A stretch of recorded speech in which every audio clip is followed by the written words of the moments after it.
Et si je vous disais qu'en achetant un sac stylé, vous pouvez aider à sortir des femmes des bidonvilles en Inde et aussi financer l'éducation de leurs enfants? Aujourd'hui, je vous propose de découvrir une nouvelle marque de sacs éthiques, pratiques et tendances qui a décidé d'œuvrer main dans la main avec une ONG travaillant sur l'émancipation des femmes en Inde à Delhi. C'est parti!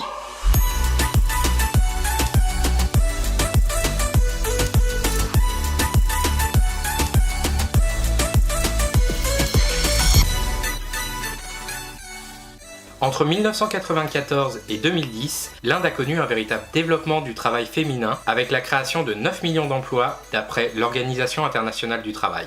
Pourtant, cette même organisation estime que l'évolution aurait pu être bien plus importante si la ségrégation professionnelle n'était pas un frein aussi important. Libre accès au marché du travail, discrimination à l'emploi. Sur place, de nombreuses ONG œuvrent au quotidien pour améliorer la situation, comme l'ONG Swami Sivananda Memorial Institute, qui accompagne des femmes en situation de précarité en leur permettant d'accéder à l'emploi, générer un revenu digne et accéder à une formation. J'ai eu l'occasion d'échanger avec Pierre Monnier, qui a lancé récemment la marque de mode éthique PACA. Pierre travaille en étroite collaboration avec cette ONG et a reversé plus de 100 000 € à celle-ci en 2017. Un engagement qui a commencé dès la création de son entreprise et qui continue de se développer aujourd'hui avec plein de beaux projets à venir. Interview.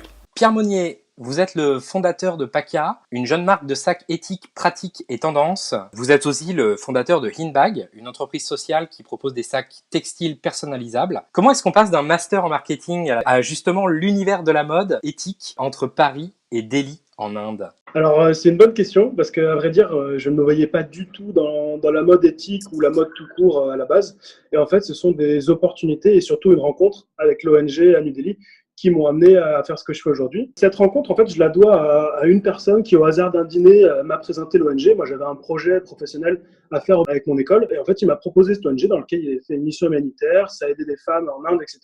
Donc, au début, je me suis lancé avec eux sans trop savoir ce que j'allais faire exactement. Et en fait, j'ai appris à les connaître. J'ai fait mon projet avec eux. Je suis allé les voir en Inde pendant ma césure en école de commerce. C'est à ce moment-là où moi, j'ai vraiment eu une révélation avec eux, avec le travail qu'ils faisaient sur place avec les femmes et les enfants. L'ONG, c'est Swami Sivananda Memorial Institute. Peut-être que tu peux nous expliquer comment justement ça se passe avec l'ONG. L'ONG, à la base, elle s'occupe de l'émancipation des femmes et de l'éducation des enfants. Le rôle de l'ONG, c'est typiquement d'aller chercher des femmes dans les bidonvilles pour leur offrir des formations, pour mettre leurs enfants à l'école. Du coup, c'est vraiment l'ONG qui s'occupe de tout l'aspect social sur lequel ils ont des vraies compétences depuis plus de 40 ans. Et nous, on est vraiment là pour leur donner plus de moyens afin d'élargir leur champ d'action et de pouvoir aller toujours plus loin. Donc, au départ, en 2015, on a commencé avec 3 femmes. Aujourd'hui, il y en a 55 qui travaillent à l'ONG. On a mis en place un parcours avec ces femmes-là. Donc, quand on va les chercher dans les bidonvilles, c'est souvent un processus qui dure 2 ans. Pendant 2 à 6 mois, elles ont des formations sur elles-mêmes. On leur apprend depuis toute petite, c'est que des femmes, ça reste à la maison, ça ne doit pas sortir, ça ne doit pas travailler, c'est le mari qui doit apporter l'argent. Du coup, au départ, on a une formation avec elles pour leur dire si vous êtes capable de vous émanciper, vous êtes capable de travailler, vous pouvez faire des choses. Et à partir de 3-4 mois, elles sont capables de venir à l'ONG pour travailler. Donc nous, on les met dans nos ateliers où pendant 1 an et demi, elles vont faire de la couture, elles vont faire des sacs, elles vont apprendre à travailler. Et en parallèle, on leur offre des formations. Donc c'est des formations professionnelles pour pouvoir trouver un métier et les réinsérer dans la société civile après. Et parallèlement à tout ça, on met leurs enfants gratuitement à l'école. L'ONG a tout un programme de scolarisation qui est soutenu par le gouvernement où les enfants peuvent gratuitement aller à l'école pendant que les femmes sont en formation. Vous venez de lancer en fait la marque PACA. Votre volonté avec la marque, il y a à la fois la rencontre avec l'ONG, mais il y a aussi la rencontre avec un pays. Comment est-ce que ça se traduit justement pour PACA? Du coup, à la base, nous, on était Hinbag, on faisait que des sacs pour des entreprises. Et aujourd'hui, on s'est dit, il faut qu'on en parle à plus de monde, il faut donner plus de visibilité au projet.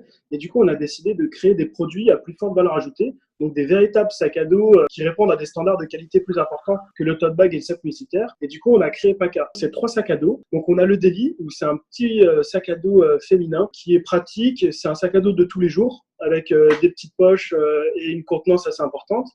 On a celui qu'on a appelé le Rishikesh, qui est typiquement un sac unisexe, parfait pour le sport ou le week-end, avec une plus grande contenance. Et enfin, on a le Pushkar. Donc là, c'est un sac à dos plutôt masculin, qui va être aussi pour la vie de tous les jours, qui va avoir une assez grande contenance et très pratique avec des rangements un petit peu partout. On a essayé vraiment de s'adresser à peu près à tout le monde en proposant une gamme de 3 produits qui peut répondre à tout type de besoins en sac de tous les jours et en sac week-end. Et en fait, avec PACA, on veut raconter une histoire. Donc, il y a une double histoire. Il y a celle de notre rencontre avec un pays, donc l'Inde, où nous, on est tombé véritablement amoureux de ce pays, qui a des paysages magnifiques, qui a une culture complètement différente de la nôtre, où on peut apprendre énormément de choses. Et après, plus particulièrement sur l'histoire de l'ONG, de la fabrication de ces sacs et du travail de ces femmes. Chaque sac va être fabriqué par une ou deux femmes avec une méthode ancestrale qui est avec la technique du block print, qui est en fait une méthode utilisée depuis plus de 3000 ans par les Indiens, où ils décorent tous leurs vêtements par des tampons en bois. Donc c'est ça le block print. Nous, tous nos sacs auront ces tampons. Ils sont tous uniques parce que voilà, faits un par un par ces femmes de l'ONG.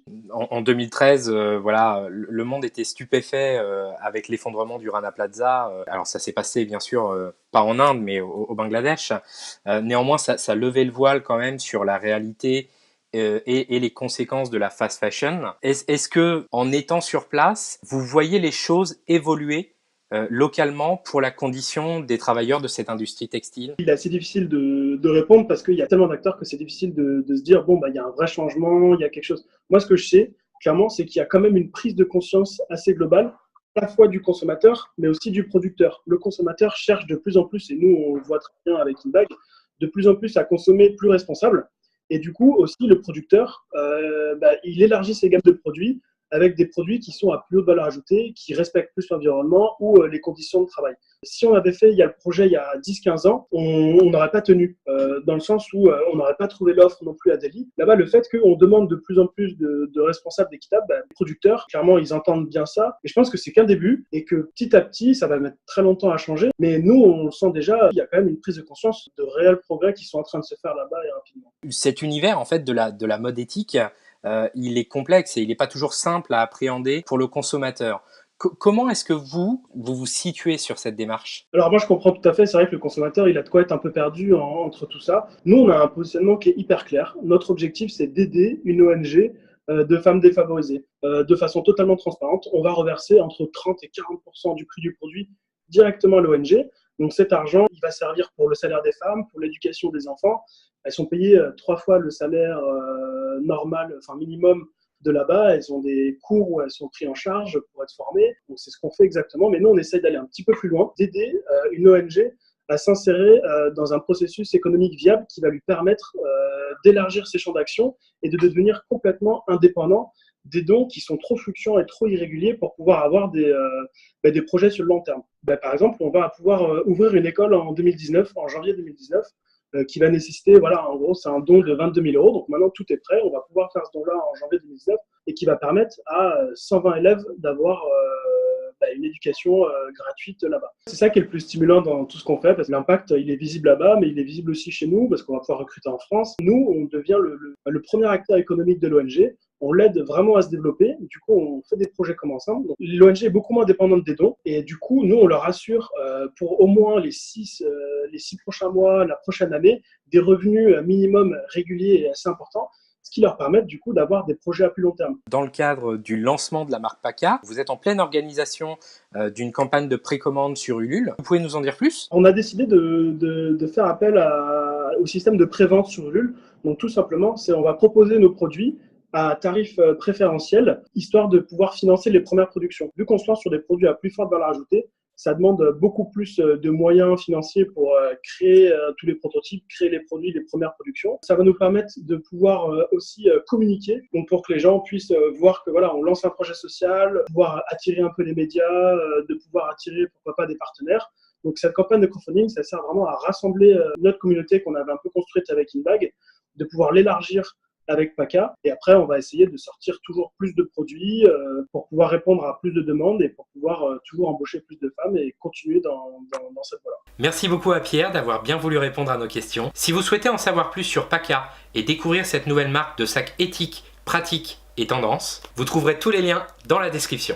Si cette interview vous a plu, n'hésitez pas à lâcher un j'aime. Forcément, on apprécie toujours. Et puis en plus, on vous prévoit d'autres interviews comme celle-ci pour mettre en lumière des beaux projets et des belles initiatives. Vous pouvez aussi laisser un commentaire sous la vidéo. Vos retours et vos questions nous aident vraiment à avancer et à améliorer les choses au fur et à mesure. Finalement, si vous découvrez Positiver et que vous appréciez nos vidéos, vous pouvez aussi vous abonner là où vous le préférez. On est sur Facebook, YouTube, Instagram et même IGTV maintenant. Tous les liens sont dans la description. De mon côté, je vous dis à très vite sur Positiver.